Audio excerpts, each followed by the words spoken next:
It'd be too cliched to say I hate cliches. And honestly, I don't. It's only ever the times that one is lazily implemented into a script for nothing other than a place-holding moment that could have been replaced with anything, but wasn't. Which all comes down to one concept I've already mentioned: laziness. And you as an audience member can typically feel that laziness coming through the screen, with pure indifference radiating off of a shot or an entire scene, rather than the expected atmosphere you paid for, that being one of clear effort and artistry. Of course, cliches aren't the only way that lazy filmmakers show their true colors. In fact, some cliches I actually like. I mean, depending on how this video does, that might be the topic of next week's. But overall, all these things I'm pointing out are cliches for a reason. However, it is incredibly easy for a filmmaker or writer to throw one in without any thought behind it, sometimes even forgetting it's there, and ending up ruining an otherwise passable moment. And if you're getting a strange sense of deja vu, yes, I have made this video already, but there's an infinite amount of cliches I could make fun of, and therefore an infinite amount of videos like this that could be made.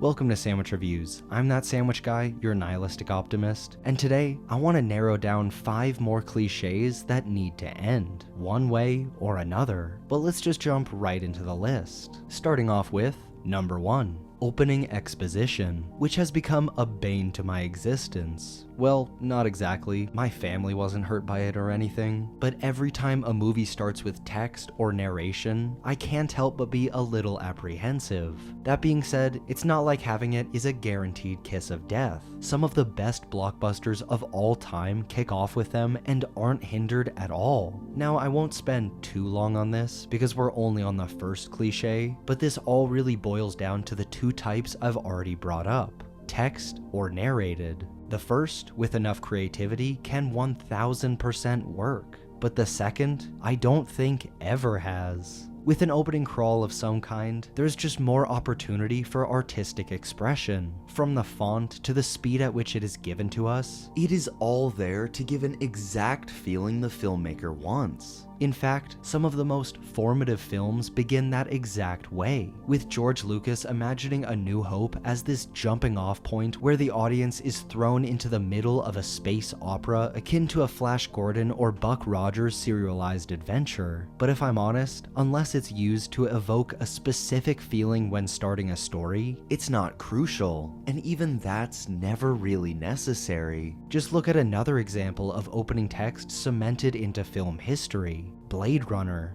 The text tells us everything we need to know and gets us into the mood to watch something slow and methodical, but I'd argue every bit of information we get about that world can and should be organically shown to the audience instead. Plus, you know what's a 10 times better way to get the audience in the mood to run with blades? The actual first shot of the movie. An endless and oppressive cityscape burning fuel with plumes of fire that, in scale, seem to be hundreds of feet tall. And after a few shots of that tyrannical skyline, to then see those callous, even monstrous skyscrapers and fire juxtaposed against its reflection in a human eye? Come on, that says more about the themes of what you're going to watch than any text ever could. But even with recent cases like The Long Walk, or a more popular one, Superman, both of which I do think work, but also could have easily gone without them and wouldn't be missing a thing. And then there's opening narration. Long before the birth of light, there was darkness. And from that darkness came the Dark Elves. Millennia ago, the most ruthless of their kind, Malekith, sought to transform our universe back into one of eternal night. Such evil was possible through the power of the ether. Noble armies of Asgard, led by my father King Bor, waged a mighty war against beasts. Malekith could at last unleash the ether. But Asgard ripped the weapon from his grasp. Which, like text, isn't without proper use, but just immediately turns me off. Almost like I can tell some studio head didn't have enough faith that a fantasy world being introduced was going to make sense to an audience. Newsflash, our interest in it comes from the inherent intrigue and investment of time it takes to get fully acquainted with a particular setting. And it's okay for some people to be confused. Not everything has to be over-explained the minute a story starts. But nonetheless, I've spent way too long on this first one, so before I dive further into this and make this video over an hour, let's just move on to number 2. When a super strong killer gets their hands on the protagonist, only to throw them across the room. And I'm really just thinking of the many times this has happened in the Terminator franchise, but if you're looking for it, this cliche is all over the place, illustrating how some writers just can't help but back themselves into a corner, where drama and conflict is necessary for these action scenes to work. I mean, I'm personally engaged because I like to see super strength and superpowers in general demonstrated on screen with practical choreography, wire work, and convincing effects. Yet my excitement to see that is always squashed when, instead of squashing the hero like a super strong character could very quickly, efficiently, and effortlessly do when they get their hands on them, they launch them into a wall 20 feet away. And of course, they then always have to walk slowly up to the protagonist to let them collect their bearings. But without fail, I'm always just angry at the one split-second moment where it should have ended, but because there's more story to tell, an easy and cliched way out for the hero is needed. Seriously, if that's the case, why not set up and choreograph the action scenes to play into the unbeatable strength of a Terminator-esque villain? Ramp up the tension by making it clear that if they get their hands on the protagonist, even if it's just for a second, that's it. So the whole time, that hero is just bobbing and weaving the best that they can until a last-second solution presents itself. You know, indie style. But another instance of writers backing themselves into corners by creating situations or things that don't need to be there in the first place. The next cliche I want to take a look at is number 3. Badly photoshopped family portraits, which are never noticeable until they're glaringly bad, because giving something the right edge lighting and contrast to fit the background it's being placed against, plus having to repeat that process for however many different objects and layers that are needed to include in one final image, is difficult. And as someone who is exceptionally okay at using Photoshop, I can attest to that. Sure, it never takes me out as much as a de-aged actor does, which is yet another revolting film choice that more and more producers seem to think is acceptable, but never will be. Yet bad family photoshops and de-aged actors both fall into the same nauseating camp, though de-aging is much more morally worse. But both are originally intended as an organic piece of world building to flesh out a particular character or characters with the canon of faces the audience is meant to recognize. And to that I say, what's so wrong with A, just not showing that in the first place, or B, recasting someone? Because instead of looking at a family portrait and thinking of how rich of a past these characters have, I'm thinking of how much the underpaid artist who worked on it should have been given more time.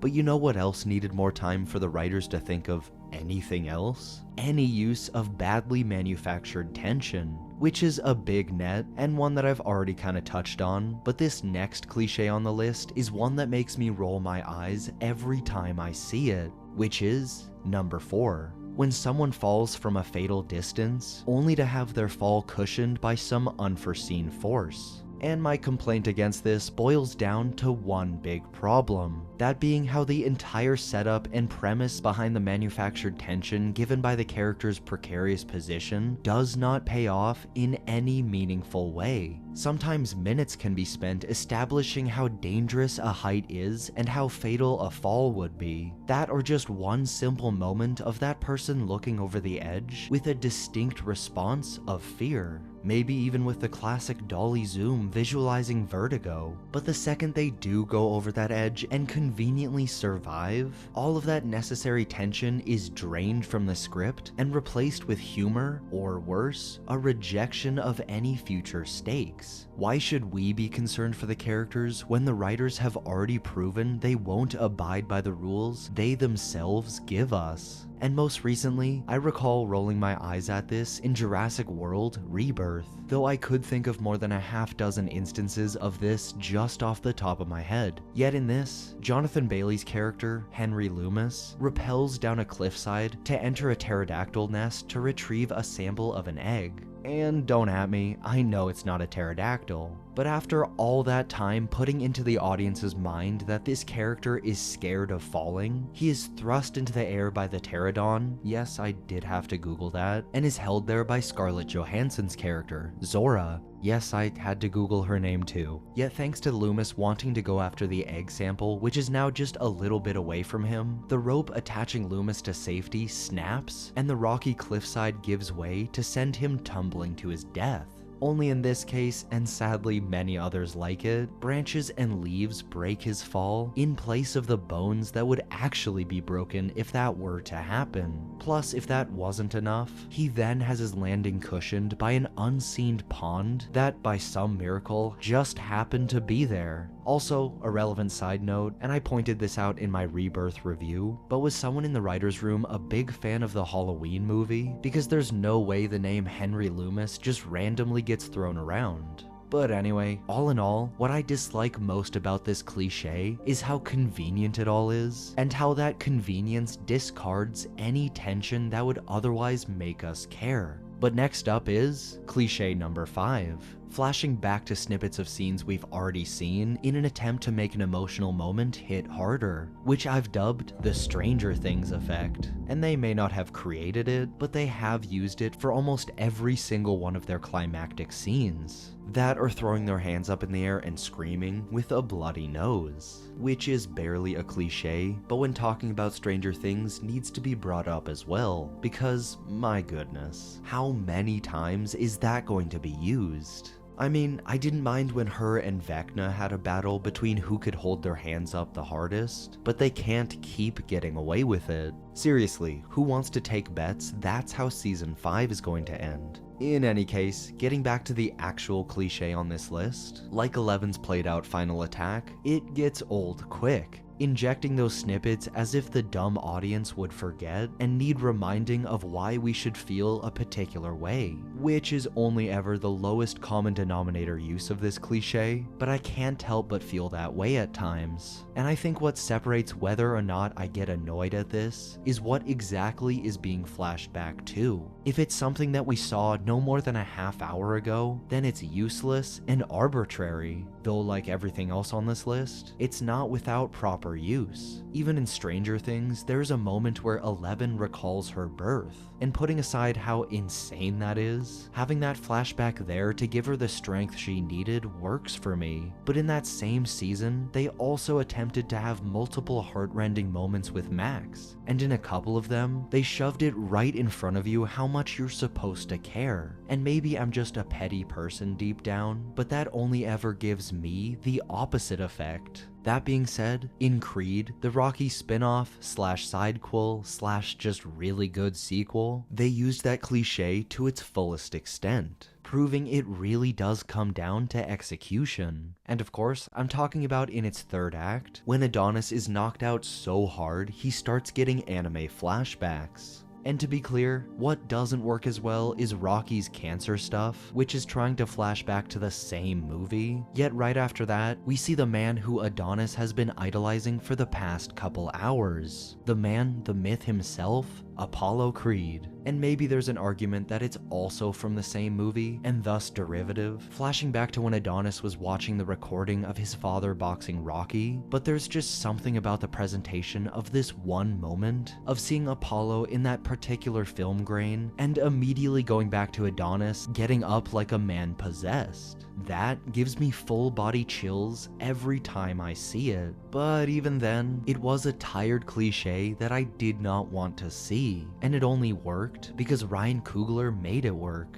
Nonetheless, you know what doesn't work, and what I really hate, and not just a mild dislike, something that physically boils my blood? These next two honorable mentions, which aren't technically cliches and don't really fit in this video, but I had to air my grievances somehow, and where else am I gonna get to express how much I hate these? But first up is colored contacts. And don't get me wrong, I'm at the front of the line demanding comic accuracy, yet there should be no reason for accurate looks to go that far, because colored contacts are always indescribably distracting.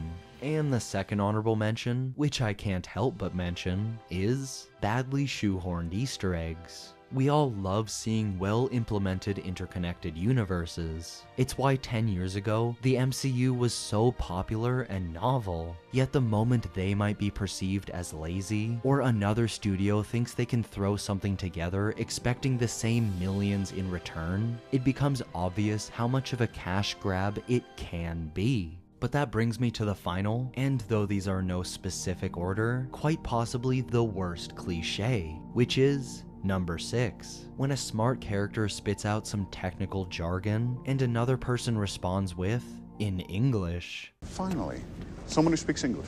And this one always grinds my gears, because it is by far the least creative way to express how smart someone is. Because not only is it used all the time, but it doesn't even make that person sound smart. It just makes the other character sound dumb. And I was genuinely worried that this was going to be used in the newest Fantastic Four, with Johnny or Ben saying it to Reed, but I can confirm that never happens. And to me, that alone makes the movie 10 times better, mainly just because using that distinct cliche is the character equivalent of saying in dialogue, "You guys are gonna want to take a look at this." It's lazy, it's overused, and it's stereotypical. For some of the other cliches on this list, I can forgive, because they either might have been a miscalculation on the part of the writers, or were entirely a mistake. But this is just plain old bad filmmaking, even in movies that I undeniably love, such as The Martian and the OG Avengers. When that cliche rears its ugly head, it cheapens their attempts at humor and retroactively makes the moments surrounding them worse.